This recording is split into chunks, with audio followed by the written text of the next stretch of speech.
want to support the platform just in case anything like this happens again, you can do it by way of PayPal, Patreon, Cash App, and also by the Anchor.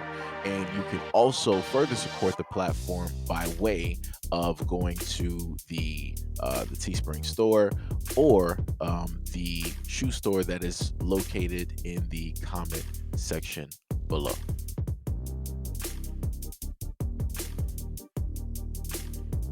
Mary Osby was the 8-year-old girl murdered by her mother in an uptown residence for loving her father too much. We have now uncovered new documents that may reveal there may have been more to the mother's motive. Amaria, who passed at age 8, was on the radar of the Illinois Department of Children and Family Services as early as age 3. The department admitted rules were not followed in this case, but story told 8 months may be very different than the one told to the mother now facing murder charges. Last May, Amaria's mom, Andreal Hagler, tried to get her to drink censored and cover herself with bag because she loved her father more. Just hours earlier, Amaria and her mom were visited at their uptown apartment by state child welfare workers from DCFS. DCFS is an office that failed even to try to make contact with the family for 60 days after a neglect call on Amaria came in last spring. 60 days. Honestly, a slap in the face, Amaria's father, DeMarcus Osby, told CBS 2's Ty in June of last year. They could have got her. They could have got my daughter. They could have got my daughter and saved her life. Last June, DeMarcus Osby said he was the one who placed that neglect call,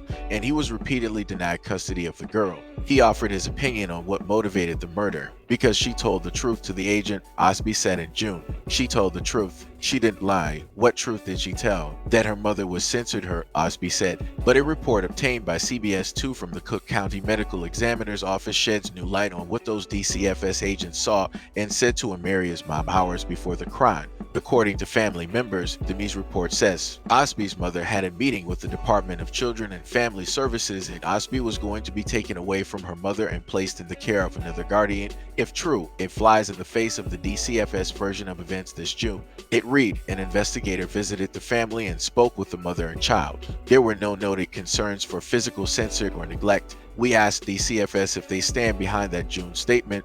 Given the new details from the medical examiner's office, they issued the following statement: any child passing is a tragedy and this case is no different. An investigator from the Department of Children and Family Services visited the family and spoke with both the mother and the child on the day of the incident, assessed the child's safety and noted no concerns for censored or neglect. If the investigator determined the child was in danger, DCFS would have taken custody immediately. DCFS does not speculate on future actions during an ongoing investigation, and in this case, no decisions had yet been made. Both the DCFS worker and supervisor on this case were pulled from child protective duties. One of them is back to caring for kids. DCFS wasn't able to offer us an update on the other. Amaria's dad didn't want to speak Tuesday night, but his attorneys say they received these new documents today as well and need time to process it before commenting.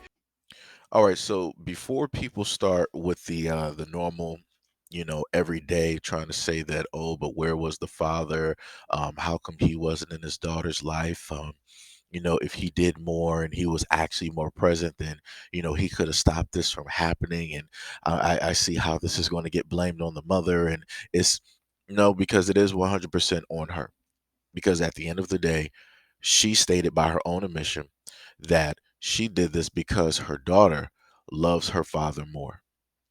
And in order to further showcase how much of a good father this black man is and how present he was specifically in his daughter's life and the things that he tried to specifically do, I'm going to allow his words to speak. She smiled every day. The father that tried but says was repeatedly denied custody of the little girl. A Disney cruise planned with her next month. But a phone call last month changed life. I got that phone call from my brother. And he told me my daughter was dead. High on PCP, she covered her head with a plastic bag as her daughter shouted, "Mommy, stop." She knew her mama was trying to kill her. Her last moments. Her last moments. And that's what eats me up even explained more. to her little girl why this had to be Killed done. my daughter because I felt that she loved her daddy more than me. That's a load of Girls are clean to their fathers. Boys clean to their mothers. It's just human nature. That's the reason why my daughter's dead.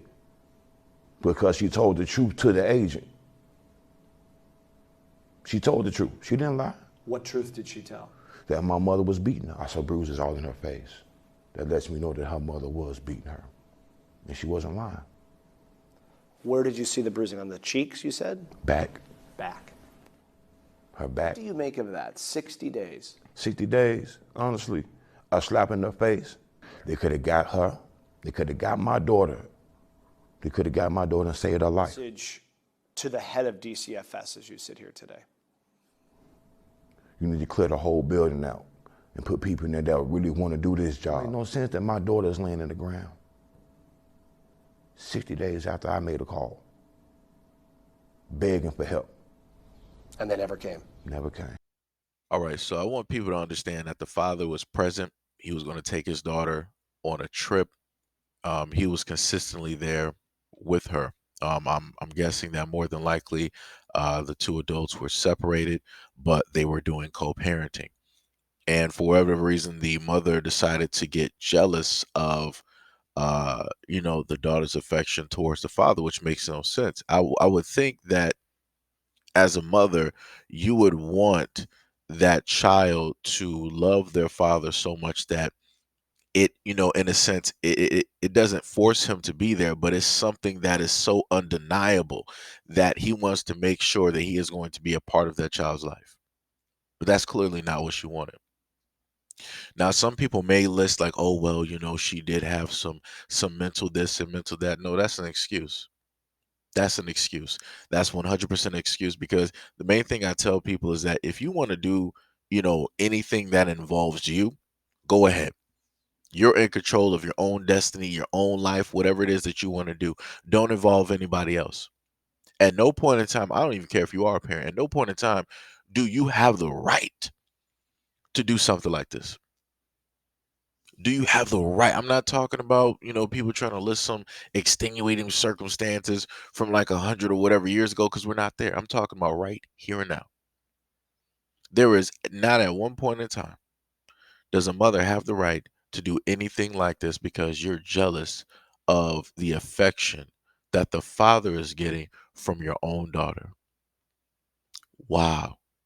I guess she didn't think to the point of like, okay, well, she, really loves him, right now is his time.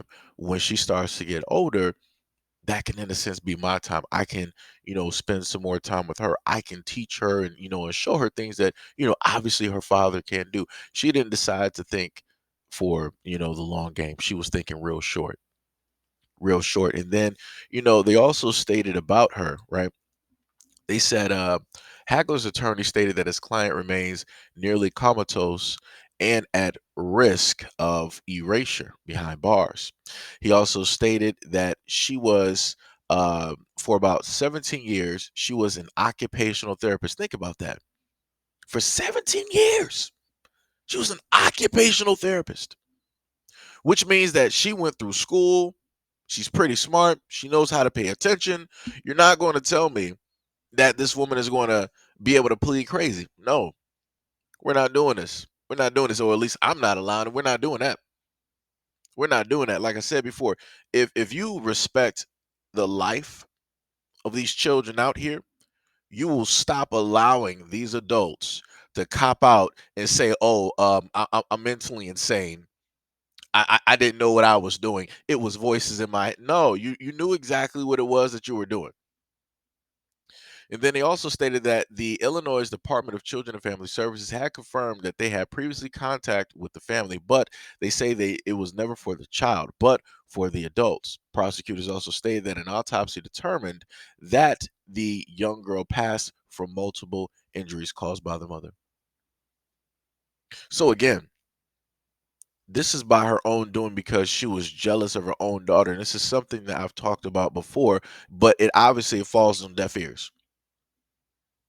Because whenever I try to bring up issues of what women are specifically doing, because they're the main ones that have the children, because what's normally stated about men? Oh, men can have the rights to kids because they don't know what to do, and they're this and they're that, they're everything negative. They're not even trying to really be there, and da da da da. But here you have it, co-parenting. The father is there planning trips, and the mother is like, "Oh no, I can't be having this. if I can't get the love that I want for my child, ain't nobody getting no love out here. She did that to her own daughter. A part of her, that's what she did. That's what she did. And it amazes me that you don't see a lot of women wanting to do stories talking about how this is an everyday, a weekly, a monthly, a yearly occurrence that takes place. It's amazing to me that women don't want to focus in on this and want to try to actually start to talk about this. Because 9 times out of 10, women have possession of the children.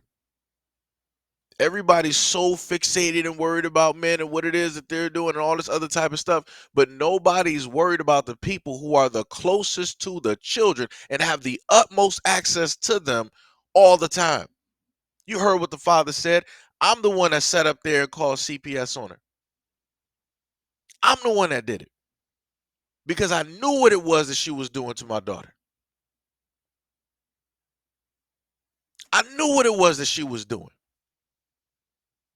I saw what was happening.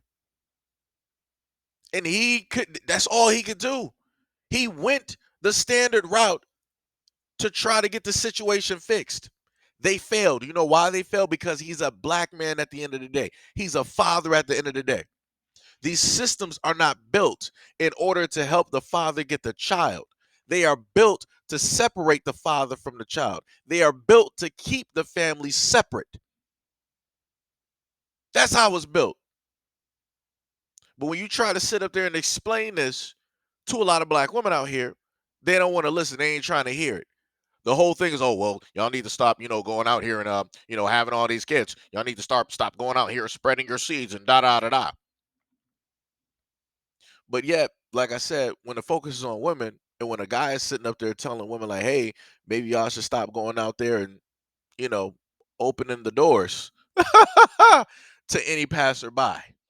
Maybe you should stop being a host like a 7-Eleven. Doors always rotating, always open. The light is always on. Everybody's always coming and going. But magically when a dude says that, it's something's wrong. People trying to cancel the dude. You're trying to control what a woman can do with her body. Oh my God. Oh my God. Oh my God. Like I said, it's a sad story because at the end of the day, everybody loses. And the one that lost the most is the young woman, the young girl. She lost to her mother. She lost. And now the father has to sit up there and live with them.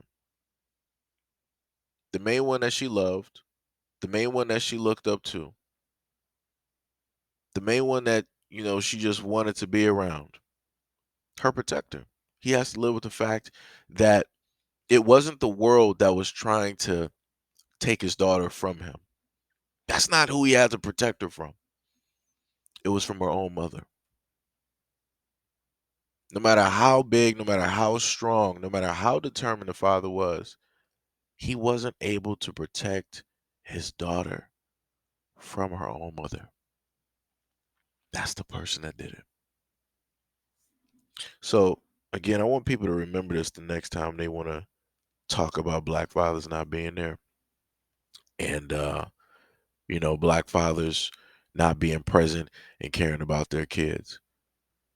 Because it's interesting that whenever stories like this come up, you don't hear a lot of people wanting to speak up and hold up a torch for black men when they are doing the things that they're supposed to be doing, but they always want to be focused on and fixated on the ones that are doing very little and give them the utmost time and the utmost attention and the utmost praise. It's amazing how that works.